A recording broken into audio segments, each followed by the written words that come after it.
તંત્ર મંત્ર દાવાથી ચકચાર। હમણાં તમારું મગજ કઈ રીતે સારું થયું?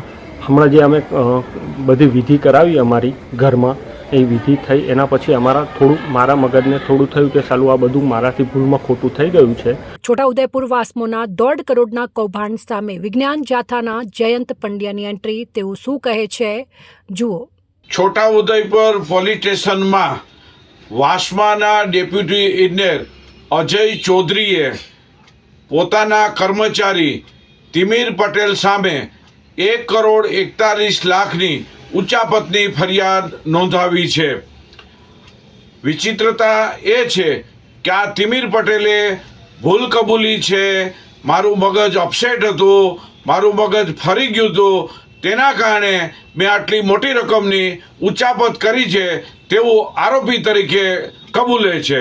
અને ત્યારબાદ 10,80,000 જેવી રકમ છે તે ખાતામાં પરત જમા પણ કરે છે। કોની મંજૂરીથી પૈસા જમા કરે છે તે પણ પ્રશ્નાર્થ છે।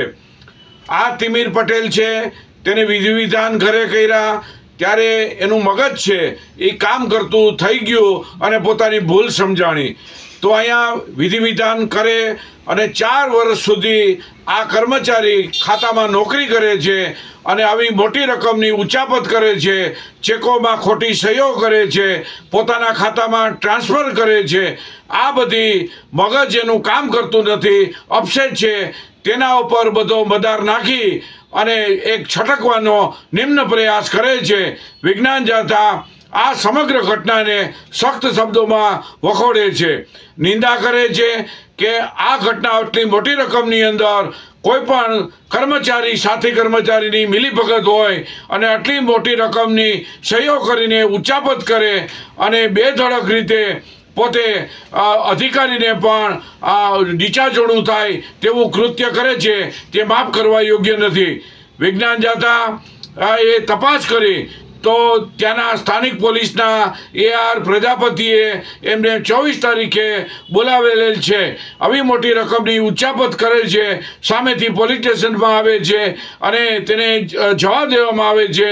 આરોપી છે તેને સસ્પેન્ડ કરેલ છે કે નથી કરેલ, મોટી રકમના ઉચાપતમાં પુરાવાનો નાશ કરે તેવી પૂરેપૂરી સંભાવના છે। આવા કર્મચારી 4 વર્ષ સુધી કરે, સાયક્રેટિક પેશન્ટ હોય તો પણ ખાતાના અધિકારીને ખ્યાલ આવી જ જવો જોઈએ, કેમ ન આવ્યો તેવો પણ મોટો પ્રશ્નાર્થ છે। વિજ્ઞાન જાથા આ સમગ્ર ઘટનામાં જે વિધિ વિધાન કરેલ છે ત્યારબાદ એનું મગજ છે કામ કરતું થાય છે અને ભૂલ સમજાય છે તેવું આરોપી કબૂલે છે ત્યારે જરૂર શંકાની સોય આસપાસ કર્મચારી ઉપર કે અધિકારી ઉપર પણ જાય છે। તો સત્ય હકીકત તો તપાસમાં બહાર આવશે, પરંતુ પોલીસ અધિકારીએ 24 તારીખ આપી છે અને પોલીસ સ્ટેશનમાં સામે આવીને આરોપી કબૂલે છે અને પોતે કબૂલાત આપી અને સામે જાય છે ત્યારે એને મુદત આપવામાં આવે છે ત્યારે જરૂર સંશય થાય છે। આવી ઘટનાનું પુનરાવર્તન ન થાય તે નાગરિક તરીકે સૌની જવાબદારી થાય છે અને મગજ ફરી ગયું છે તો એને તાત્કાલિક ધોરણે અત્યારે પણ નોકરીમાં કેમ ચાલુ છે તે પ્રશ્નાર્થ છે। અધિકારીએ તાત્કાલિક શિક્ષાત્મક પગલાં ભરવા જોઈએ તેવી વિજ્ઞાન જાથા માગણી કરે છે। અહેવાલ ઇમરાન મિર્ઝા, પ્રદીપ તંત્રાલ ન્યૂઝ, છોટાઉદેપુર।